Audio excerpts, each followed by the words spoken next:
esse cara fez para poder retornar da melhor forma física possível e ajudar dentro de campo. Estamos falando de um Júnior Santos, que era o jogador mais importante do setor ofensivo quando ele se machuca. E durante esse período, o técnico Arthur Jorge fez o setor ofensivo desempenhar da mesma maneira, sem que a gente sentisse muita falta do Júnior Santos em campo. E ele voltou muito bem. O que eu quero chamar a atenção, que você mencionou muito bem, que em determinados times, chega nessa época da temporada, os times estão destruídos fisicamente. E o Botafogo, muito pelo contrário, ele está crescendo, mas isso é mérito da comissão técnica, juntamente com o departamento médico. Obviamente, eles fizeram um planejamento para chegar nessa altura do campeonato, da temporada, e eles estarem bem fisicamente. E eles estão muito bem, tanto é que a gente pode ver novamente um Botafogo muito intenso contra o Vasco.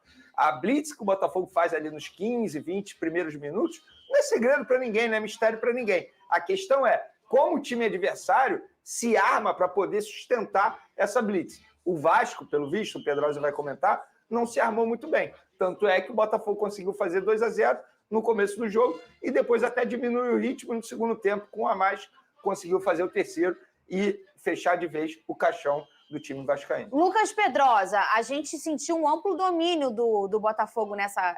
A gente sabe que há uma diferença, vamos dizer, técnica aí dos dois elencos, mas eu sempre falo que isso aqui em clássico regional não vale de nada.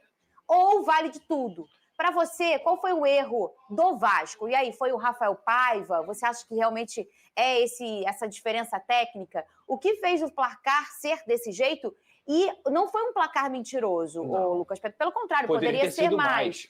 Por que teve um amplo domínio? Foi erro de alguém, na sua opinião, Pedrosa? Boa tarde para você. Boa tarde, Fernanda. Boa tarde, Veni. Olha, Fernanda, qualquer pessoa que assiste 2, 3 jogos do Botafogo consegue perceber duas características muito fortes, principalmente quando o Botafogo joga no Newton Santos. A primeira característica, os 15 minutos primeiros, são sempre de blitz, de um avassalador Botafogo, de um Botafogo que pressiona muito e tenta matar logo essa partida nos minutos iniciais. Por vários motivos, porque é uma equipe mais qualificada, porque é uma equipe mais rápida, porque é uma equipe que também precisa entender que o adversário vai ter que se acostumar nesses primeiros minutos com a velocidade do gramado sintético, e o Botafogo se aproveita disso tudo. A outra característica do Botafogo, que é muito bem utilizada pelo Arthur Jorge, é a profundidade. Esses jogadores, Thiago Almada, Luiz Henrique, Savarino e também o Igor Jesus, são jogadores muito velozes. Então, eles conseguem ter campo para jogar, eles vão decidir as partidas, porque eles tecnicamente são muito bem entrosados e são grandes jogadores. O que o Vasco fez ontem? O Rafael Paiva, em muitos momentos, eu já critiquei aqui sobre a coragem do Rafael Paiva, o que ele pode ousar. Ele não usou contra o Juventude, ele não usou contra o Cuiabá, ele não usou contra o São Paulo, ele não usou contra o Atlético Mineiro aqui no segundo jogo na Copa do Brasil. Ele resolveu usar contra o melhor time da América do Sul, que é o Botafogo. Quando ele coloca o Jean Davi como ponta, um jogador que não tem capacidade de recomposição,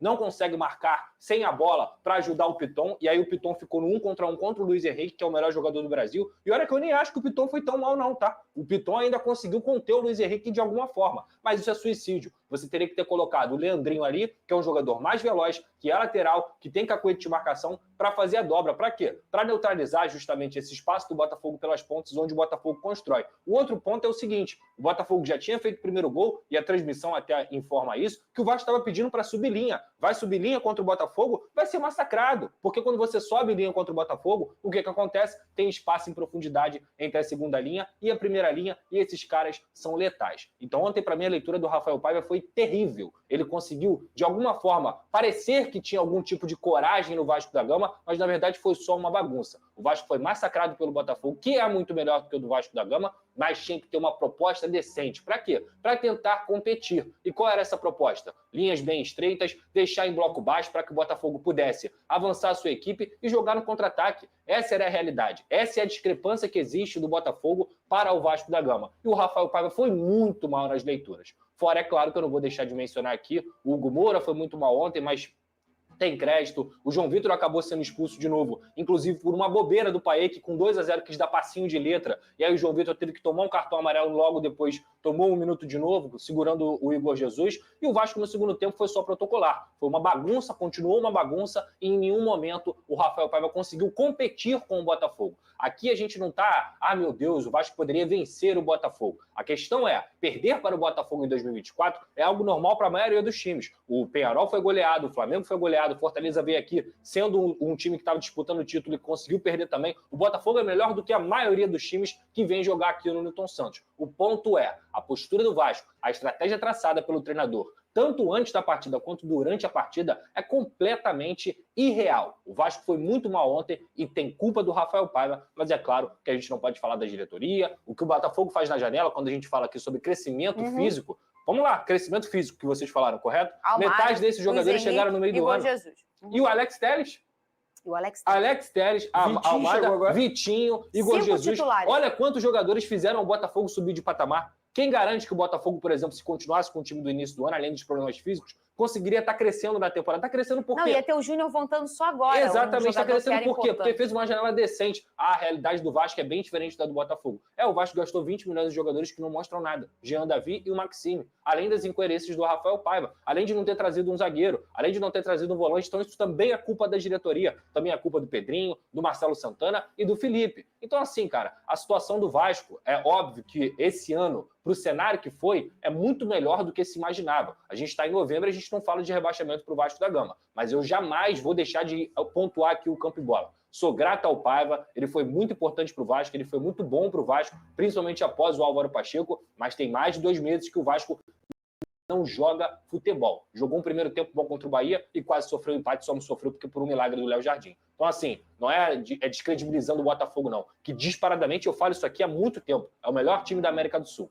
É que o Vasco ontem nem sequer competiu. A cara do novo Botafogo, Pedrosa. Ele chega com uma resistência muito grande, principalmente com tudo que aconteceu, mas assim, a pessoa que não consegue reconhecer todo o trabalho que o John Textor faz no Botafogo, ela simplesmente está de birra, porque o John Textor, eu já falei aqui, ele conseguiu reestruturar o Botafogo de todas as formas, não só no seu setor de departamento médico, o seu setor de departamento de scout, que inclusive é o grande trunfo desse sucesso do Botafogo, mas reestruturação estrutural do Botafogo no CT do Botafogo, academia de melhor qualidade, campos de melhor qualidade, o jogador quando chega, ele chega numa grande estrutura, aí você pega a própria janela de transferência, ele gasta dinheiro? Claro que ele gasta dinheiro, mas o dinheiro sem competência, ele jamais vai conseguir gerar resultados. E o John Textor faz isso muito bem. Ele está próximo da torcida, dos jogadores, do treinador, dos diretores, é um cara que vive o Botafogo. E esse sucesso não é por acaso, muito pelo contrário. É um sucesso até mais rápido do que um trabalho dentro do futebol ele requer.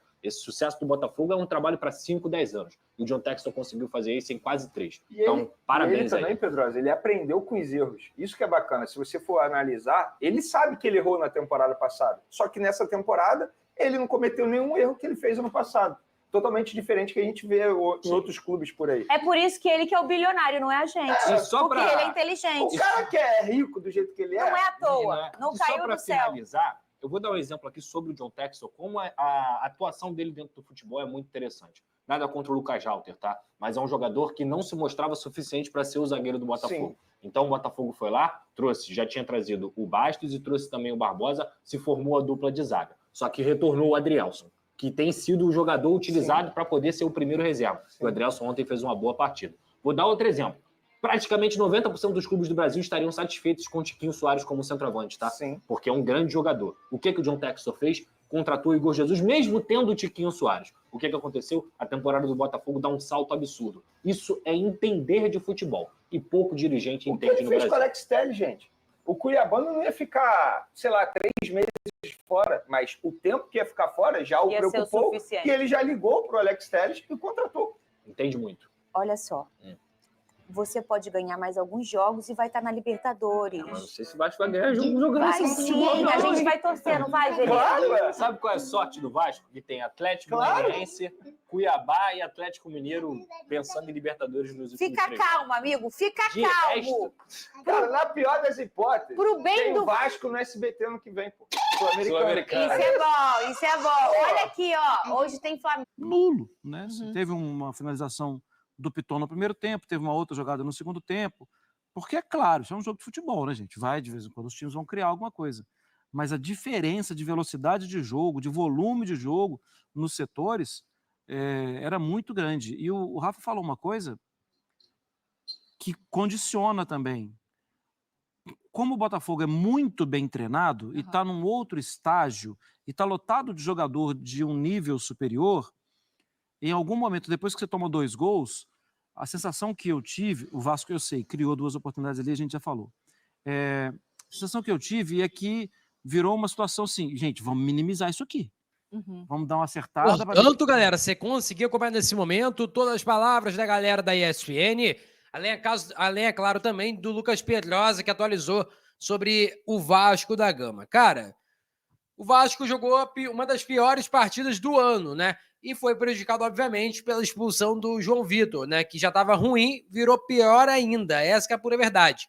O Vasco precisa virar a chave porque, cara, não tem como ficar pensando na derrota. O Vasco precisa se distanciar o mais rápido possível da zona de rebaixamento, fazer pontuação, torcer para a equipe do Juventude perder jogos, Bragantino perder jogos também, porque, cara, quer dizer que o Vasco está ameaçado? Não acho que está ameaçado. Porque a gente tem que lembrar que o Vasco vai pegar Cuiabá, Goianiense, Inter em casa, Galo em casa, então tem vários jogos em casa ainda.